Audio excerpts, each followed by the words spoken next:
What's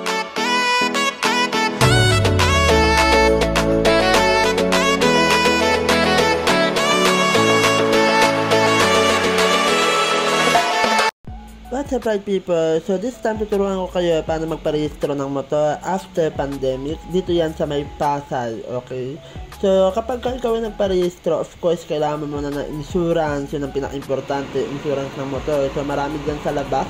Hanapin mo lang yung legit and accredited sa LTO.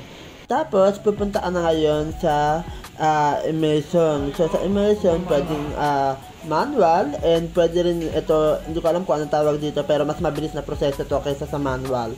So dito check yung motor mo step by step, pero mabilis lang siya. Ayan. So pag manual kasi yun yung ino-operate pa ng mga tao, so medyo matagal talaga doon.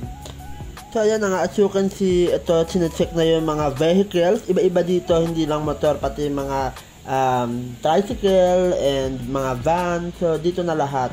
And mas maganda rito kasi yan, makikita mo kagad kung pumasa ba yung motor mo o yung sasakyan mo. Kung hindi, iyak ka na lang talaga. Actually yan, i-check yung ilaw, yung sounds ng motor kung walang problema. Tapos dinadrive test nila yan. Meron nagda-drive ng motor mo para alam talaga kung okay ba siyang paganahin o hindi. Kung hindi na siya pwedeng gamitin. Okay?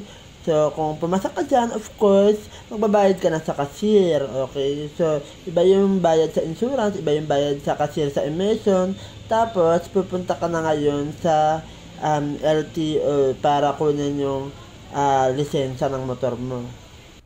So, ito na nga, after ng test, ito na, nakuha ko na yung kailangan ko ipasa para doon naman tayo pumunta, doon sa sinasabi ko nga, na makukuha mo na yung lisensya ng motor mo. So, ito na yun. So may bayad din dyan. So 3 beses ka magbabayad. Insurance, immersion, tapos ito na sa lisensya mo. Mabilis lang, basta agaan mo lang ang pagpunta. Like, share, and subscribe!